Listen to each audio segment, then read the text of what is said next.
সময়ের সাথে সাথে তাল মেলাতে মেলাতে বাংলাদেশের চিকিৎসা পদ্ধতির চিকিৎসা পদ্ধতি, নিউরোভাস্কুলার চিকিৎসা পদ্ধতি আধুনিকায়িত হয়েছে। আমরা বিভিন্ন সময় বলেছি অ্যানিউরিজম, এভিএম, এভিএম মানে আর্টেরিওভিনাস মালফরমেশন, ব্রেনের রক্তনালীর অস্বাভাবিক কুণ্ডলী, বিভিন্ন ধরনের রক্তনালী ন্যারো শুরু হয়ে যাওয়া, বন্ধ হয়ে যাওয়ার যে অসুখগুলা, এছাড়া আরও অনেক অসুখ এবং অ্যাকিউট স্ট্রোক যেটা বলি, হঠাৎ প্যারালাইসিসে আমাদের কাছে আসলো, এই রোগীগুলোর চিকিৎসার এখন নতুন দিগন্ত, সেটা অনেক দিন থেকেই হচ্ছে, আরও ফ্লারিশিং হচ্ছে।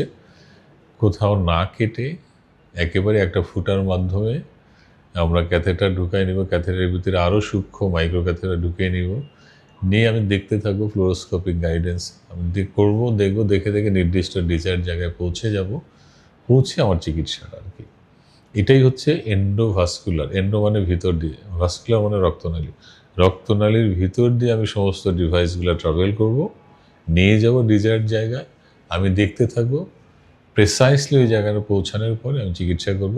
সমস্ত কন্ট্রোল আমার বাইরে থাকবে। অনেকে হয়তো প্রশ্ন করতে হবে, সব চলে গেল, আমি দেখতেছি কীভাবে? একটা তারের সূক্ষ্ম অগ্রভাগে সেই ডিভাইসগুলো থাকে, টোটাল কন্ট্রোলটা বাইরে থাকে, আমরা বাইরে থেকে এটাকে ডিটাচ করি। অনেক ক্ষেত্রে এটা মেকানিক্যালি, অনেক ক্ষেত্রে ইলেকট্রিক্যালি। আমি যখন শতভাগ নিশ্চিত হব যে আমার ডিভাইসটা, আমার কয়েলটা, এভরিথিং ঠিক মতো জায়গায় পৌঁছেছে এবং নর্মাল বা স্বাভাবিক রক্ত চলাচল বাধা দিচ্ছে না, আমি তখন ডিটাচ করব। আর এভিএমের ক্ষেত্রে এটা আরেকটু উন্নত প্রযুক্তি।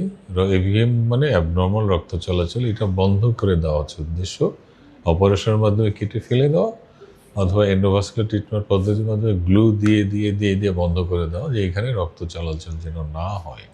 এই abnormal shunt, high flow shunt, এটা আসলে স্ট্রোকের কারণ, খিঁচুনির কারণ। ইয়াং এজে হয়, অনেক ইয়াং পেশেন্ট এই অসুখগুলো নিয়ে আমাদের কাছে আসেন। প্রাথমিকভাবে স্টেবিলাইজ হওয়ার পরে অসুখ ডিটেক্ট হবে, ক্ষেত্র বিশেষে সার্জারি করতেই হয়। একটা মেজরিটি আমরা ক্ষেত্রে আসলে না কেটে এই এন্ডোভাস্কুলার ফুটো করে রক্তনালীর ভিতর দিয়ে ডিভাইস দিয়ে চিকিৎসা করা হয়। এটা বাংলাদেশেই হয় এবং খুব বিশ্বমানেরই হয় এখন। আর ওইভাবেই বাড়তেছে, আমাদের ডাক্তার বাড়তেছে দিন দিন। আমাদের সাথেই থাকুন এবং আমাদের প্রতি আস্থা রাখুন।